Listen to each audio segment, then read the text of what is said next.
Assalamualaikum warahmatullahi wabarakatuh. Kami dari kelompok 4 mata kuliah Psikologi Komunikasi. Di sini kami akan mempresentasikan materi tentang berpikir. Sebelumnya, perkenalkan dulu nama saya Steviani Ratrikinasi sebagai pemateri pertama, ada Umaymah Zakia sebagai pemateri kedua, Yasmin Puspitasari sebagai pemateri ketiga, Niken Ayu Safitri sebagai pemateri keempat, dan Andika Febriani sebagai pemateri kelima. Sebelumnya, kita masuk dulu ke apa itu berpikir.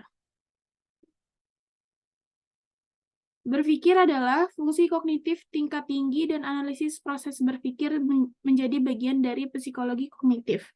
Berpikir merupakan aktivitas yang melibatkan manipulasi otak terhadap informasi. Misalnya pada saat kita membentuk konsep, terlibat dalam pemecahan masalah, melakukan penalaran, dan membuat keputusan. Berpikir juga memungkinkan seorang untuk mempresentasikan dunia sebagai model dan memberikan perlakuan terhadapnya secara efektif sesuai dengan tujuan, rencana, dan keinginan. Kata yang menunjuk pada konsep dan proses yang sama diantaranya kognisi, pemahaman, kesadaran, gagasan, dan imajinasi. Menurut Sandrock, berpikir adalah memanipulasi atau mengelola dan mentransformasi informasi dalam memori. Ini sering dilakukan untuk membentuk konsep, bernalar, dan berpikir secara kritis, membuat keputusan, berpikir kreatif, dan memecahkan masalah.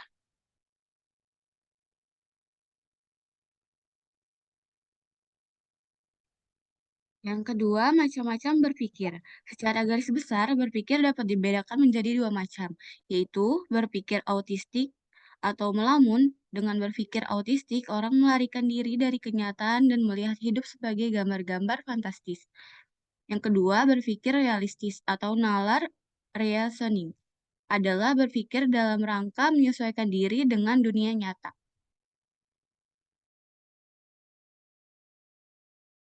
Selanjutnya, tingkat-tingkat berpikir manusia.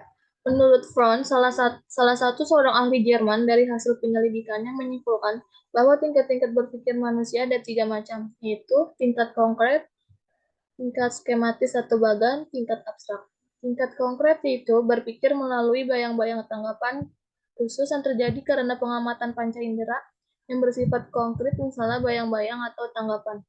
Tingkat skematis atau bagan, tingkat di mana bayang-bayang atau tanggapan tidak lagi begitu konkret. Misalnya, orang telah memilih gambaran-gambaran umum, oleh karena itu orang telah dapat membandingkan keadaan sifat-sifat dari berbagai benda yang pernah diamati.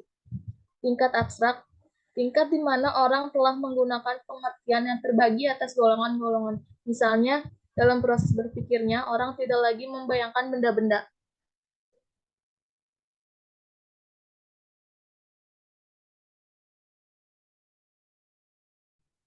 Lalu selanjutnya yang keempat ada bentuk-bentuk berpikir. Adapun bentuk-bentuk berpikir adalah sebagai berikut. Yang pertama berpikir dengan pengalaman atau routine thinking. Dalam bentuk berpikir ini banyak menghimpun berbagai pengalaman dari berbagai pengalaman pemecahan masalah yang kita hadapi. Contoh kecil seperti kita bertemu dengan anak berumur 17 tahun dengan orang yang sudah berumur 5 tahun. Secara garis besar dengan perbedaan umur tersebut, perbedaan umur ini menandakan bahwa pola pikir mereka berbeda secara dari pengalaman saja.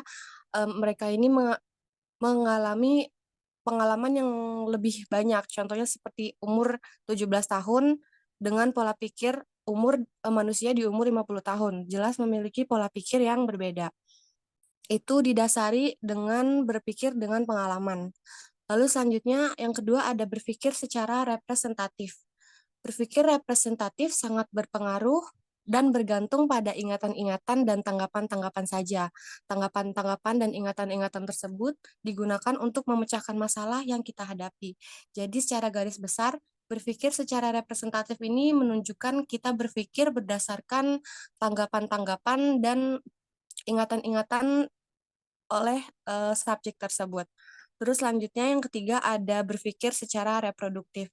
Dengan berpikir reproduktif tidak menghasilkan sesuatu yang bam, tetapi Tempi hanya sekedar memikirkan kembali dan mencocokkan dengan sesuatu yang telah difikirkan sebelumnya.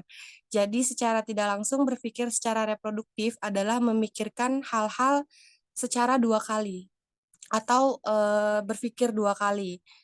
Lalu selanjutnya yang keempat ada berpikir secara rasional. Untuk menghadapi suatu situasi dan memecahkan masalah digunakan cara berpikir logis. Untuk berpikir ini tidak hanya sekedar mengumpulkan pengalaman dan membanding-bandingkan hasil berpikir yang telah ada, melainkan dengan keaktifan akal untuk memecahkan masalah. Jadi secara garis besar kita ini berpikir rasional atau menggunakan akal kita. Yang terakhir ada berpikir secara kreatif. Dengan berpikir secara kreatif dapat menghasilkan sesuatu yang baru, menghasilkan penemuan-penemuan baru.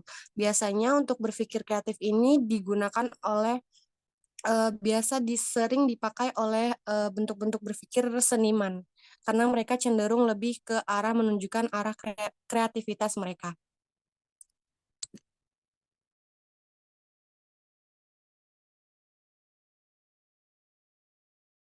Selanjutnya yaitu fungsi berpikir.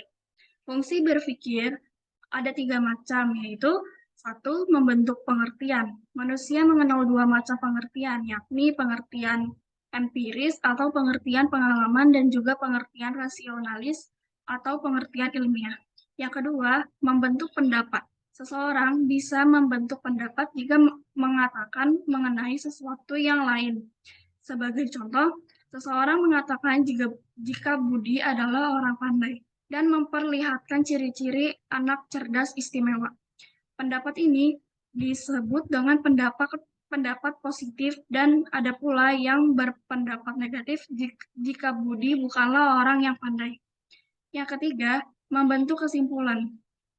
Pembentukan kesimpulan merupakan proses pembentukan sebuah pendapat yang berdasarkan atas beberapa pendapat lain bergantung dan dari jenis-jenis metode pembelajaran. Sekian presentasi dari kelompok 4, kurang lebihnya mohon maaf. Wassalamualaikum warahmatullahi wabarakatuh.